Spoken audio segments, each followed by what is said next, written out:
नमस्कार। दिमाग तो सबको मिला है, लेकिन सोचने समझने की जो शक्ति है वो इंसान को जानवर से अलग बनाती है।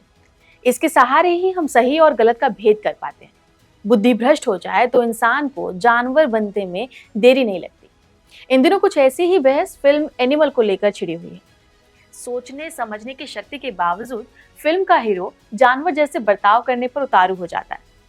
समाज का एक वर्ग उसके बर्ताव को तमाम तर्कों के साथ सही ठहरा रहा है, तो दूसरा वर्ग एक जानवर रूपी इंसान को नायक की तरह दिखाने पर सवाल उठा रहा है। विरोध करने वालों की आपत्ति ये है कि इतने हिंसक शख्स को नायक के रूप में पेश करके डायरेक्टर आखिर क्या जताना चाहता है। बाजीगर और डर जैसी फिल्मों में भी हीरो को नेगेटिव शेड्स में दिखाया गया था। एक तरफ अपने प्रतिशोध के लिए वो मासूम लड़की को अपने प्रेम जाल में फंसाकर उसकी जान ले लेता है, तो दूसरी तरफ एक तरफा प्यार में मरने मारने पर भी उतारू हो जाता है। लेकिन उन फिल्मों में इसके पीछे का तर्क भी है और अंत में हीरो का बुरा हश्र भी है। लेकिन फिल्म एनिमल अपने नायक का कोई बचाव नहीं करती। वह कहती है कि हीरो ऐसा है तो है। हीरो की करतूतों पर हॉल में बैठी ऑडियंस की सीटियां जो हैं वो डायरेक्टर की इस बात पर मोहर भी लगा देती हैं।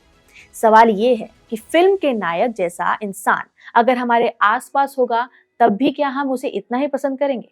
क्या रियल लाइफ में ऐसे किरदार को हम सुधार गृह में या सलाखों के बीच नहीं देखना चाहेंगे?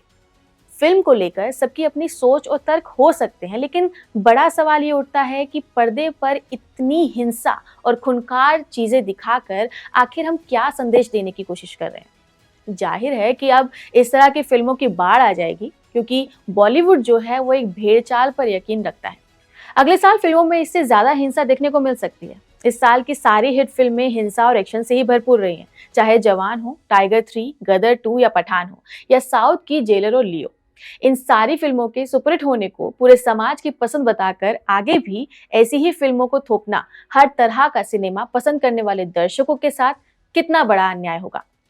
नेशनल क्राइम रिकॉर्ड ब्यूरो के हाल ही में जारी अपराध के आंकड़ों को देखें तो पता चलता है कि हमारे आसपास हिंसक वारदात कितनी तेजी से बढ़ रही है।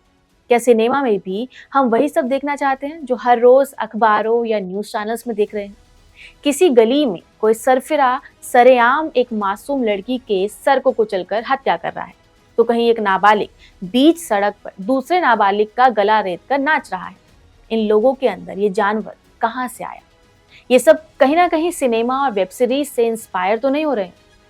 ओटीटी पर जब खुलेआम सेक्स और क्राइम को परोसा जाना एक आम चलन हो गया है, तो फिल्मों को भी मानो कि एक्सट्रीम वायलेंस सीन्स को दिखाने में छूट मिल गई हो।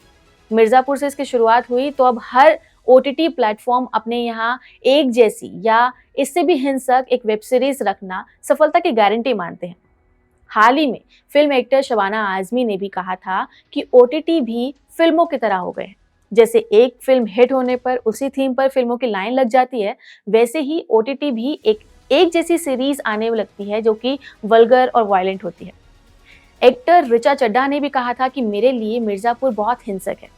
फिल्म लाइन के अंदर से ही अगर ऐसी आवाजें उठ रही हैं तो ये उठना जरूरी है, वरना हिंसा दिखाने वालों का ये ट्रेंड खतरनाक रूप लेता जाएगा। आपका इस पे क्या कहना है? हमें कमेंट करके जरूर बताएं। नमस्कार।